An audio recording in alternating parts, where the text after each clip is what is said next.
Um, dois, três, quebra. Vou tentar com ele aí, calma.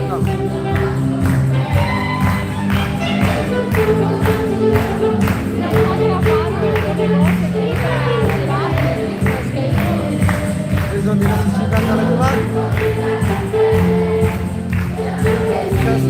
Vamos lá aqui, ó, peraí. Você quer aqui? Põe. Não. Calma. Assim que ele der. O pessoal vai ter que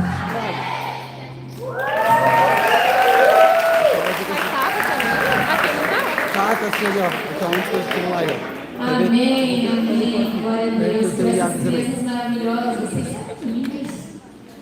Vamos orar pela vida deles, que eles vão ter um momento bem especial, tá bom? Mike pode orar por eles? Amém. Estenda a sua mão. Quem é a prof de hoje? Tá bom. Até 10 anos, tá? Pode estender a sua mão. E a prof, quem é?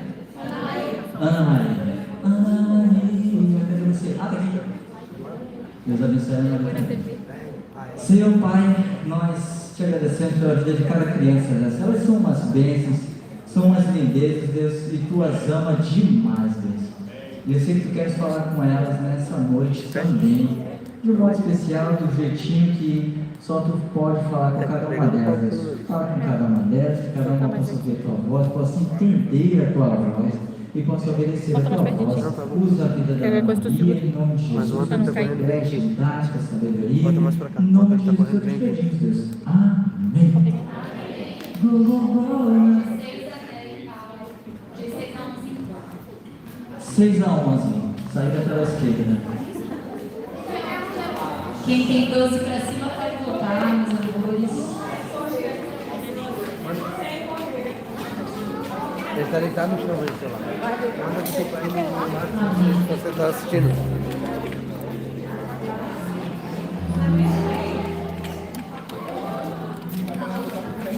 Pois é, né? E realmente é um privilégio a gente poder estar junto, louvar a Deus, poder viver tudo isso debaixo do cuidado dele, ser conduzido por ele, todos os dias aqui no projeto, aqui na igreja, nos grupos, tudo que a Betânia faz assim, a gente pode ver a mão do Senhor cuidando, conduzindo, e vidas são transformadas constantemente. E a gente está aqui reunido nessa noite, eu vou dizer mais uma vez, é um privilégio, é um presente. A gente está bem de saúde, a gente está aqui com os amigos, então que a gente possa declarar ao Senhor como é bom a gente estar aqui para bendizer o nome dele, como é bom a gente estar aqui para declarar o quanto ele é bom, como é bom a gente estar reunido na casa do Pai, para que ele possa nos ensinar um pouquinho mais a crescer, a sermos mais maduros e mais parecidos com ele. Amém.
Olha, olha, oh, olha aqui, ó, não é pra bater.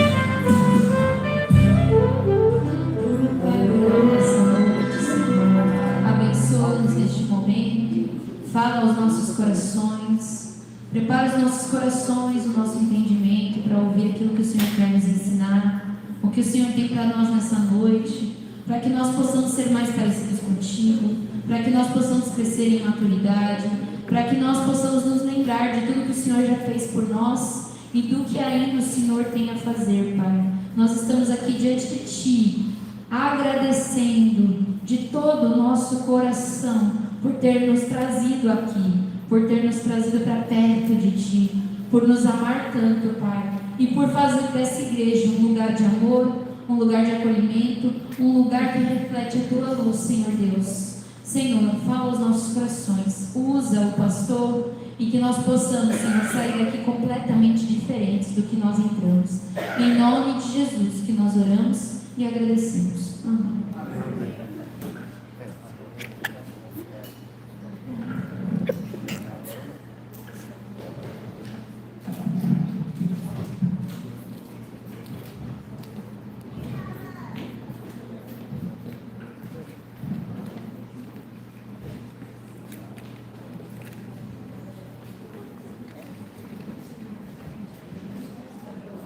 Muito bem, meus irmãos, para nós como igreja agora é um privilégio chamar o pastor Joel até aqui. Pode vir ele e a esposa, que nós sempre costumamos presentear os nossos pregadores. Marisa. Pode vir a irmã Rosângela, o pastor Joel, esse casal aqui. Faz história da Betânia, né? Faz parte da nossa história. Acho que é já o aniversário é nosso, mas o presente é de vocês.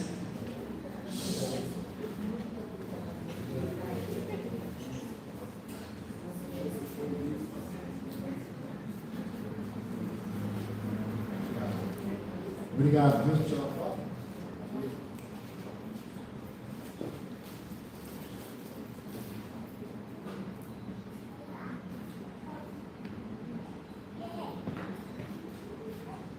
Obrigado, Senhor.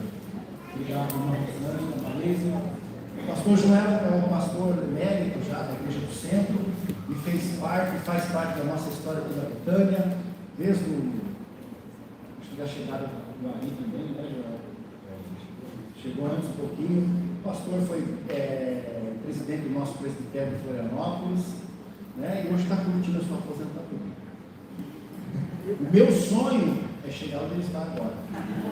Falta pouco, tá? Só não faço agora, pastor João, porque eu vou perder R$900 na minha aposentadoria. Então eu tenho que esperar, não tenho idade ainda, tá? Mas está chegando. Então, pastor, sinta-se à vontade, em nome de Jesus, já foi orado, já foi abençoado, sinta-se em casa. Obrigado.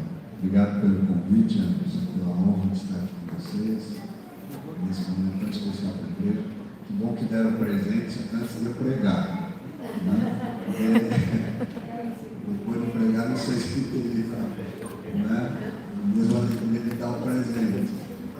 Mas, então, eu tenho dito que as pessoas perguntam, né, como é que está a aposentadoria, ótimo. A minha agenda está cheia de espaços em branco. Então, está muito bom. Eu queria então falar para vocês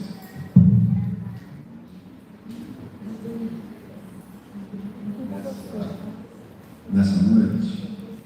Eu espero não falar. Eu tenho quanto tempo aqui, Anderson? Que horas são? Estou sem relógio. Oi? 8h20? Então tá. Então teria uns 10 minutos mais.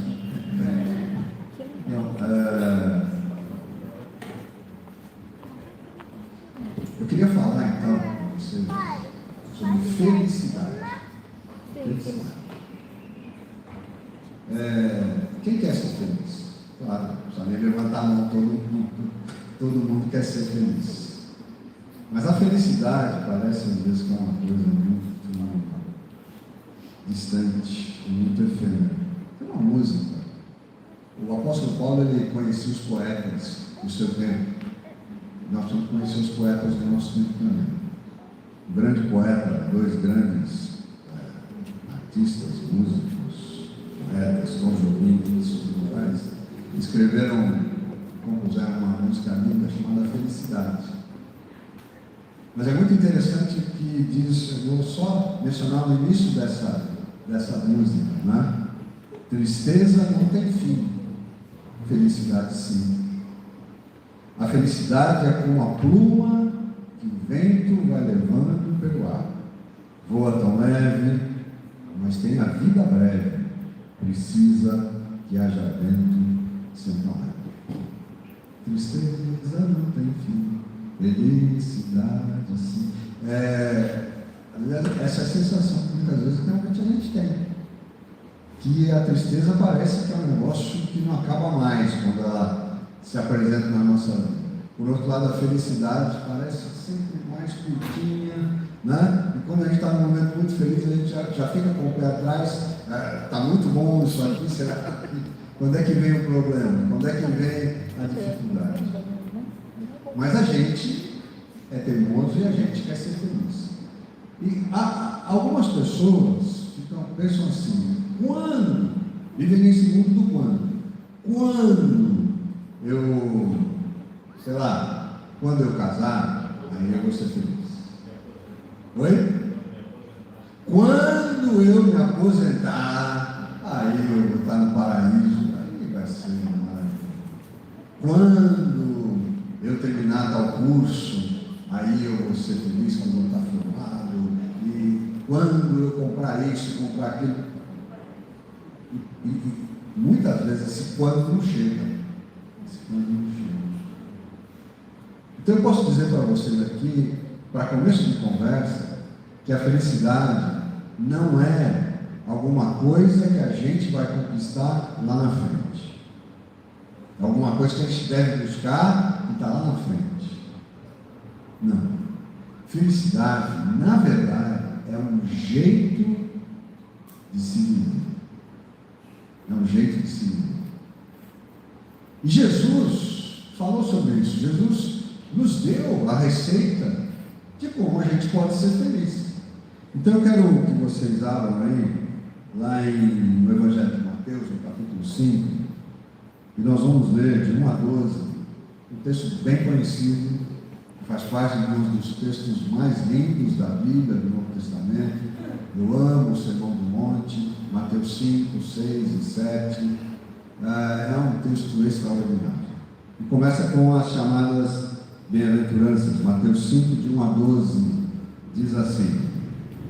Eu estou lendo aqui na versão Nova Almeida atualizada, não sei qual é a NVI. Então vai ser um pouquinho diferente, tá? Mas no fim, a gente chega lá junto, espera. Então diz assim, ao ver as multidões, Jesus subiu ao monte. Ele se assentou e os seus discípulos se aproximaram dele. Então ele passou a ensiná-los. Bem-aventurados os pobres em espírito, porque deles é o reino dos céus.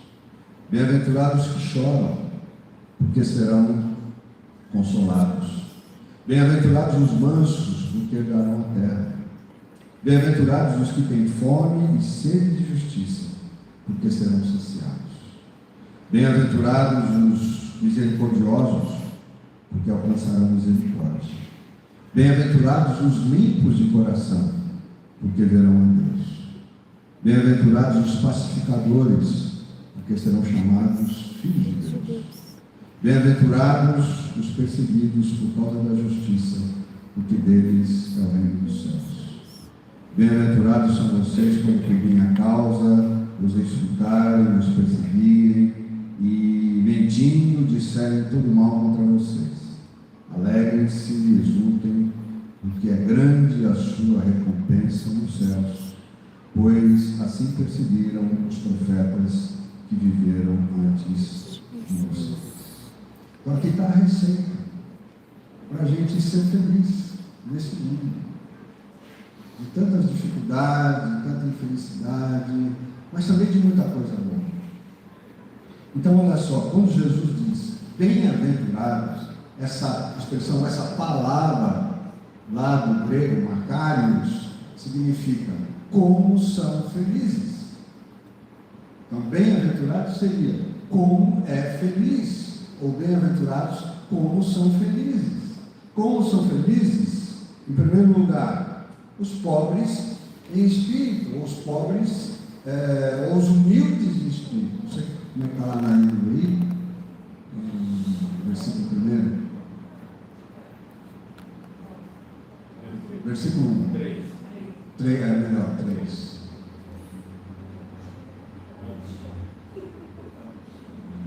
Bem-aventurado, os pobres está igual, pobres em espírito. O que significa isso? Jesus não está falando de uma pobreza material.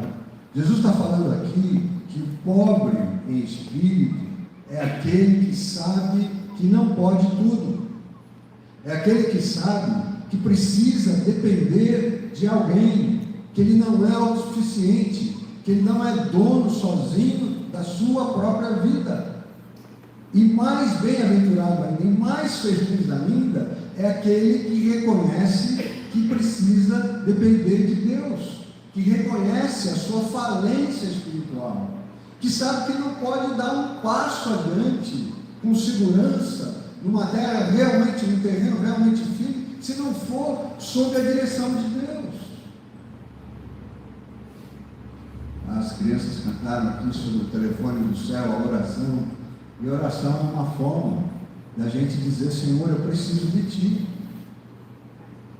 Senhor, eu preciso desesperadamente de Ti, da Tua ajuda, da Tua bênção, da Tua orientação, da Tua força, do Teu consolo. Bem-aventurados, ou seja, como são felizes aqueles que sabem que precisam depender de Deus.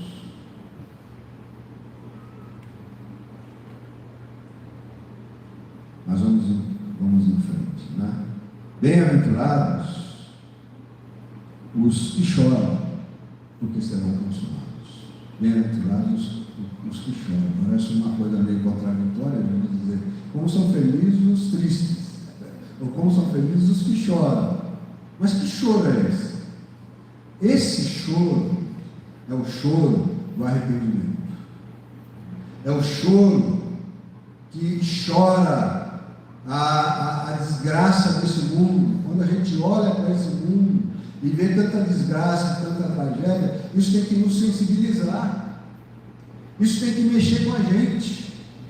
E a gente precisa chorar por causa de tanta desgraça, por causa de tanta tristeza, por causa de tantas mortes desnecessárias. Esse é o choro que nós precisamos chorar.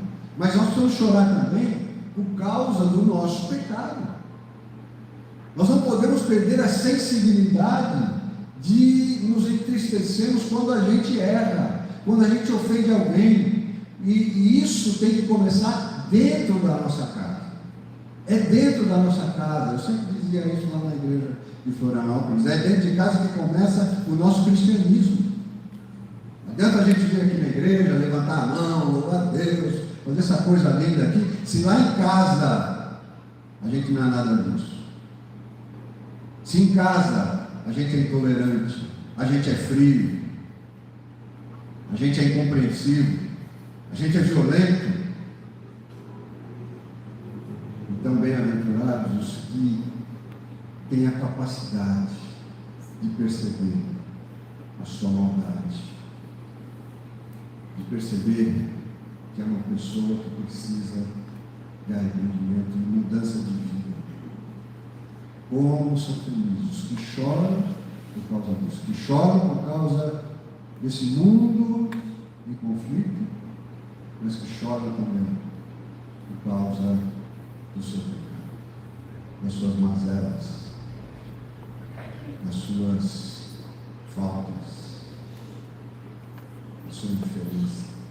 Bem-aventurados, felizes os que choram dessa maneira, porque serão consolados. E Jesus continua: como são felizes ou bem-aventurados os mansos, porque herdarão a terra. Bem-aventurados os mansos. Aquela história de dizer, pode entrar que o cachorro é manso. Eu geralmente não acredito nisso. Eu fico com o pé atrás. Lá no prédio onde eu moro, tem um casal que tem, cada um tem o seu pet. Hoje não é mais nem cachorro, né? Se falar cachorro, a pessoa ficou ofendida. Tem o seu pet, cada um tem o seu petzinho. E ela tem um petzinho, mansinho, e ele tem um petzinho que é terrível. E às vezes a gente se encontra no elevador ali, no prédio, e o pet dele parece que quer avançar. Acho que é só em mim. Não, ele não faz nada. Como não faz nada? Ele está querendo avançar. Não, ele não faz nada, ele não faz nada. Cachorro manso. Eu não acredito muito nessa história. Eu conheço um cachorro, um pet grandão, assim. O nome dele é Buzz. Ele é o cachorro de um casal amicíssimo nosso que estão conosco. Mudaram de Campinas para cá, estão se adaptando, estão morando lá em Palhoça, são vizinhos nossos. O Elcio e a Lídia. O Elcio, inclusive, é presbítero. Eles têm um cachorro. É um pastor suíço. Lindo. Todo pastor é lindo. Pelo menos talvez as nossas esposas aqui. Mas o Buzz, ele é manso. Mas o Elcio fala, não tira ele do céu. Não tira ele do céu. E aí tem uma boca grande. Mas na verdade, o que Jesus está dizendo aqui com o manso? Como são felizes os mansos? Os mansos são aqueles que não saem mordendo os outros. Na igreja, né? Ninguém morde ninguém. Então, os mansos não mordem uns aos outros. Não, o manso, na verdade, é aquele que está disposto a abrir mão de alguma coisa. É aquele que está disposto a recuar se for preciso, a ceder a sua vez, a negar-se a si mesmo diante de uma situação. O manso é isso, é a pessoa do diálogo, é a pessoa que quer que as coisas se ajeitem da melhor forma possível. O manso é muito diferente do valentão. E é muito interessante quando Jesus diz aqui: os mansos herdarão a terra. Não são os valentões tipo Trump que herdarão a terra. Os mansos herdarão a terra. Aqueles que estão prontos a abrir mão, a dialogar, a entender o outro, a compreender. Como são felizes as pessoas que vivem assim. Mas Jesus continua: bem-aventurados como são felizes os que têm fome e sede de justiça, porque serão saciados. Fome e sede de justiça. A justiça na Bíblia tem três aspectos: a justiça divina, a justiça social e a justiça pessoal. Nós vamos ter fome dessa justiça. Nós vivemos num país dos mais injustos da face da terra. Nós vivemos num país onde a desigualdade social ainda é uma coisa absurda. E nós não podemos achar que as coisas são assim mesmo. Nós não podemos achar que isso é normal. Que meia dúzia de famílias detenham a maior riqueza da nação e a grande maioria dos brasileiros e brasileiras, muitos deles vivam a língua, inclusive. Isso não está certo, isso não é normal. Não é aceitável. Fome e sede de justiça. Eu não cheguei a conhecê-lo, mas ele foi membro da nossa igreja, da Igreja Presbiteriana de Florianópolis, Paulo Stuart Wright. É uma história linda e triste ao mesmo tempo. Ele foi presbítero da igreja, isso lá nos anos 60. Né? Ele foi presbítero, foi eleito deputado estadual, era filho de missionários. O Paulo Wright ele fez um trabalho no litoral catarinense. Ele formou cerca de 13 cooperativas dos pescadores, organizou os pescadores para que não fossem explorados pelos intermediários. E ele fez um trabalho maravilhoso, só que naquela época ele foi visto como um subversivo. E Paulo Wright não era nada disso. Era um homem de Deus, um servo de Deus, mas ele teve que fugir. Estava sendo perseguido, acabou sendo morto pela ditadura militar em 1973. O seu corpo nunca foi encontrado. Eu conheci o filho dele e muito da história. O meu trabalho meu TCC, na conclusão do curso, foi sobre o Paulo Wright. Né? Então, ele tinha fome e sede de justiça como nós precisamos ter. Tá? Tocou aí? Então, bem-aventurados, como são felizes os que têm fome e sede de justiça. Mas eu vou continuar aqui, gente. Faz o seguinte. Tem água aqui? Que bênção. Então, enquanto eu vou tomar um guardado, vamos ficar em pé um pouquinho, até para espantar o sono. Você cumprimentou já a pessoa que está aí próximo?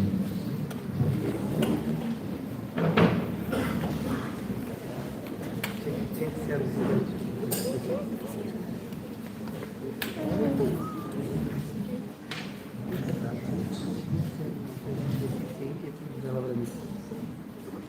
Então podem sentar.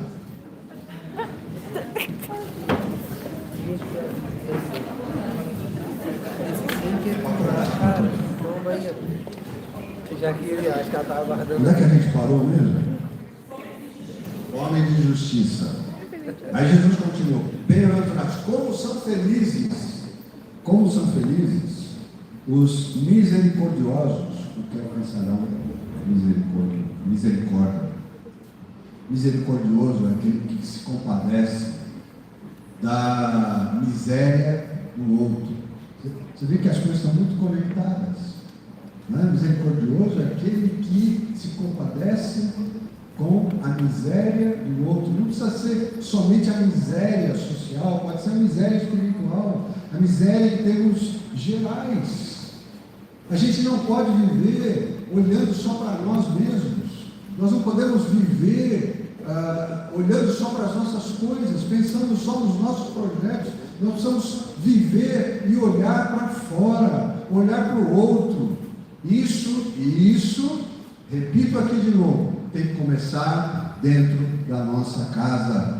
O marido tem que olhar para a sua esposa e ver se ela não está numa crise, seja lá qual for, e vice-versa, pais e filhos. Essa misericórdia, esse sentimento de sair de si e olhar para o outro e procurar entender a condição do outro e ajudar para que o outro, de alguma forma, saia daquela situação ruim, negativa, de tristeza, muitas vezes depressiva. Bem-aventurados, como são felizes aqueles que não vivem só para si, mas vivem também em função do outro, a começar da nossa casa. Porque os misericordiosos alcançarão misericórdia. Bem-aventurados, Jesus continua: bem-aventurados os limpos de coração, porque verão a Deus. Limpo de coração significa o quê? Significa ser sincero. Significa ser sincero. É uma historinha, ela é real, aconteceu uma família lá da minha igreja, da igreja de Florianópolis, e o garotinho, uma família, foi almoçar na casa de um amiguinho da escola. E aí chegou lá e tal, a mãe do amiguinho preparou o almoço, serviu, né, para eles que estavam ali. Esse amiguinho visitante comeu, né, no seu prato, e a mãe do amiguinho da casa foi para ele e disse: Fulano, você quer repetir? Você quer mais? Ele falou: não, tia, eu só repito quando eu gosto. Eu só repito quando eu gosto. É a sinceridade da criança. É a sinceridade da criança, né? Um amiguinho da minha neta também foi almoçar em casa e ele detestou a comida. Ele saiu, não comeu quase nada, foi embora e tal. Aí outro dia ele voltou e eu perguntei: e aí, Walter, quando é que você vai almoçar aqui de novo? Ele falou: nunca mais eu almoço nessa casa. É criança, né? A sinceridade da criança. A gente vai crescendo, a gente vai perdendo a sinceridade. A gente vai crescendo e vai almoçar na casa de alguém, a comida está realmente horrível, e você, ai, que delícia, né? Está muito bom, está horrível. Você não está conseguindo comer, mas você, né? Ai, que bom, que delícia. Então, nós precisamos ser mais autênticos. Evidentemente que ser sincero não significa ser grosso, ser mal educado, né? Mas a gente precisa ser mais autêntico. A gente precisa ser mais sincero nessa vida. Estávamos num encontro de casais e uma senhora chegou para mim, para a Rosana, em prantos, e disse: o que eu faço? Eu não consigo mais viver de aparência. Eu não consigo mais viver de aparência. E tem muita gente vivendo assim, vivendo de aparência, que não é exatamente aquilo que mostra assim. E olha só o que Jesus disse: bem-aventurados os limpos de coração, porque eles verão a Deus. A gente não consegue ver Deus na hipocrisia, na falsidade. A gente vê Deus na sinceridade de quem efetivamente nós somos, porque não adianta a gente querer esconder o que é de Deus. Aqueles que são sinceros, que admitem que são diante de Deus, serão vistos por Ele. Você percebeu como é importante isso aqui? Você quer ser feliz? Pergunto de novo. Você quer ser feliz? Está aqui assim. E a gente está terminando. Ninguém precisa dizer amém. Tá? Bem-aventurados os pacificadores, porque serão chamados filhos de Deus. Nós precisamos de paz nesse mundo. Não precisamos semear, não podemos semear ódio, separação, intolerância, porque o outro é diferente de mim, porque ele pensa diferente de mim. Então, se ele é diferente, ele pensa diferente, ele precisa ser exterminado, precisa ser eliminado. Que é isso, gente? Que é isso? Eu tenho encontrado esse tipo de afirmação dentro da igreja.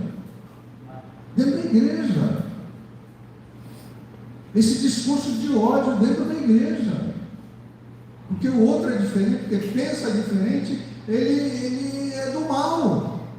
Onde é que nós vamos parar? A que ponto nós chegamos?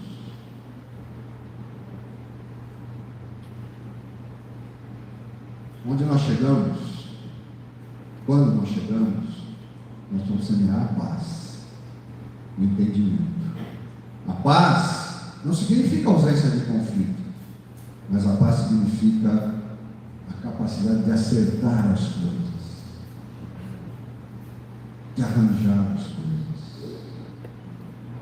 E nós vamos viver em paz, começando conosco mesmos. Quem sabe nós precisamos fazer as pazes com a nossa própria história, nos aceitando. Quem sabe nós precisamos fazer a paz dentro da nossa casa. esposa com o marido, o marido com a esposa, os pais com os filhos com os pais. Paz, viver em paz. É disso que os nossos lares precisam, é disso que o mundo precisa. E os pacificadores, não os encrenqueiros, não os intolerantes, os pacificadores serão chamados filhos e filhas de Deus. Amém. E finalmente, bem-aventurados os perseguidos por causa da justiça, porque deles é o reino dos céus. Bem-aventurados os perseguidos por causa... Não é perseguido porque você fez uma coisa errada, não. Não é ser perseguido porque você não é lá. Bem-aventurados. Como são felizes os que são perseguidos por causa da justiça. Porque amam a justiça. Porque amam a verdade. Porque amam o que é correto. E se forem perseguidos por causa disso, Jesus diz: vocês são bem-aventurados, vocês sintam-se felizes por causa disso. Então, gente, você quer ser feliz? Você quer ser feliz? É possível. É possível, mas quem pode ser tudo isso aí? Porque alguém poderia pensar: bom, pastor, eu vou escolher uma dessas bem-aventuranças que vai ser a da minha vida, né? Qual que é a mais facinha? Qual é a mais legal? Eu vou escolher essa. Não dá. É o pacote completo. O que é o pacote completo? Mas não dá. Não dá mesmo. Para nós, não dá mesmo. Por quê? Porque o apóstolo Paulo, escrevendo aos Coríntios, lá na sua segunda carta, ele, quando fala que os discípulas de Jesus têm que ser o bom perfume de Jesus, ele fala: mas quem é capaz de ser assim? E ele vai dizer: a nossa suficiência. Quem é capaz de fazer essas coisas? A nossa suficiência, na verdade, vem de Deus. E ainda nessa sua segunda carta, ele vai dizer o seguinte, 2 Coríntios 3, 18: e todos nós, com o rosto descoberto, contemplando a glória do Senhor, somos transformados de glória em glória, na sua própria imagem, como pelo Senhor, que é o Espírito. Ou seja, é possível quando nós nos submetemos a Deus, quando nós deixamos que o Espírito Santo transforme a nossa vida de glória em glória, de experiência em experiência, de um dia de cada vez. É uma questão da gente se entregar para Deus, é uma questão da gente se colocar diante de Deus, é uma questão da gente dizer: Senhor, eu sei que eu não posso ser tudo isso aqui, mas eu quero ser feliz, eu quero viver segundo esse padrão, eu quero ser desse jeito, então me ajuda, Senhor, me socorre, Senhor, me transforma, Senhor. É assim que a gente vai ser um bem-aventurado, uma bem-aventurada. É assim que a gente pode ser feliz nessa vida. Então, o que a gente entende? Que na verdade a felicidade da vida depende basicamente, fundamentalmente, do nosso relacionamento com Deus. É isso. É isso. E Deus vai se revelando para nós, na igreja, através das pessoas. Deus se revela muito para a gente através das pessoas. Então preste atenção às pessoas que estão observando, o que elas estão falando, o que elas estão fazendo. Deus se revela pela sua palavra, Deus se revela no momento da nossa oração, Deus se revela no culto. Deus vai falando, e que a gente possa ir se submetendo, e deixando Deus transformar a nossa vida, e deixando Deus agir em nós, para que sejamos bem-aventurados, realmente felizes. Que essa seja uma igreja bem-aventurada, que essa seja uma igreja cada vez mais feliz. Amém. Essa é a minha oração. Amém? Amém.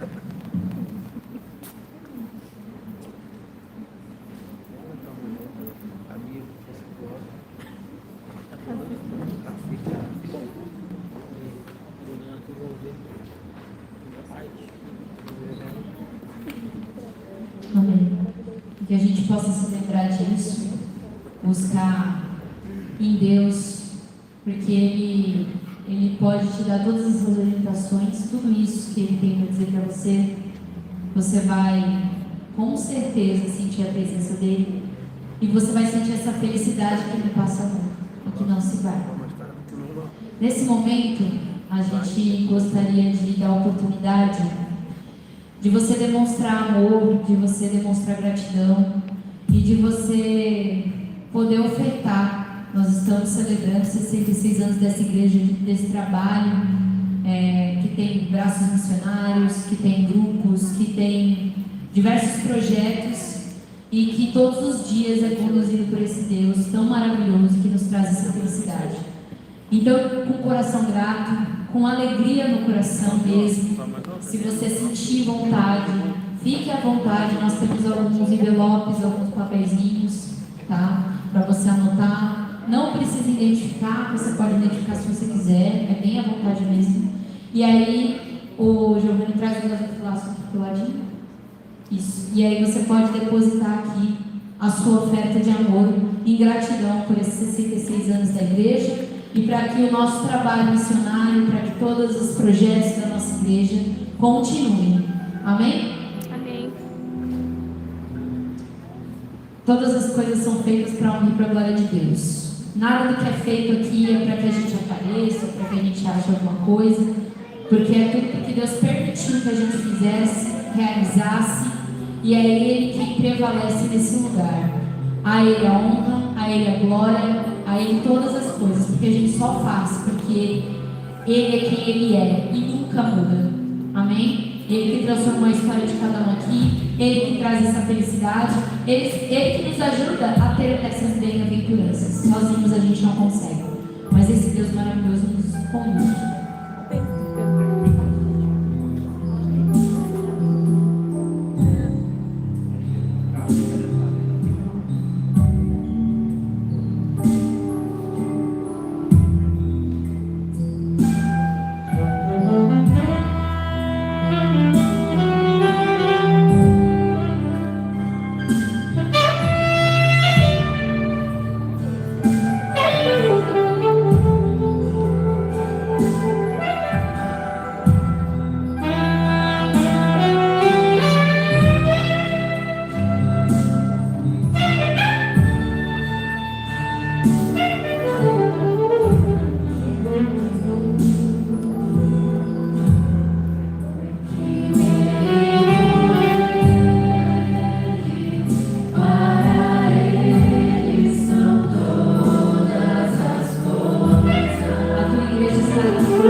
Vamos orar mais uma vez. Se você puder dar as mãos, quero convidar o pastor Joel para vir aqui também. O nosso presbítero André vai orar, depois o pastor Joel vai declarar a bênção. E depois nós vamos cantar os parabéns, celebrando nossos 66 anos. Obrigado, Senhor, por mais essa noite, por esse culto, por esse momento de gratidão aqui pelo aniversário da nossa amada igreja, Senhor. Agradecemos por coração pela presença de todos que tiveram aqui, que vieram aqui compartilhar esse momento tão lindo e abençoado nas nossas vidas. Te agradecemos por cada um, Senhor, e que a gente possa estar sendo usado por Ti, Senhor, para que essa igreja cresça, Senhor, cresça em número, sim, mas que o Teu nome sempre seja sempre exaltado. Essa é a minha oração em nome de Jesus. Amém. Amém. E agora, irmãos, irmãs, que as confortantes bênçãos de Deus Pai, de Deus Filho e de Deus Espírito Santo, sejam envolvendo, guardando os seus corações, as suas mentes, as suas vidas inteiras, hoje e até aquele glorioso dia. Amém. Amém.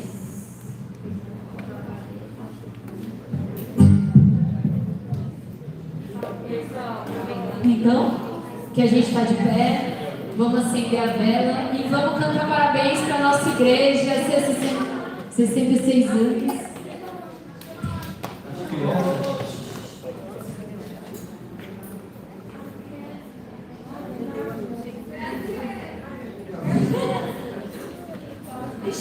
Pessoal, deixa eu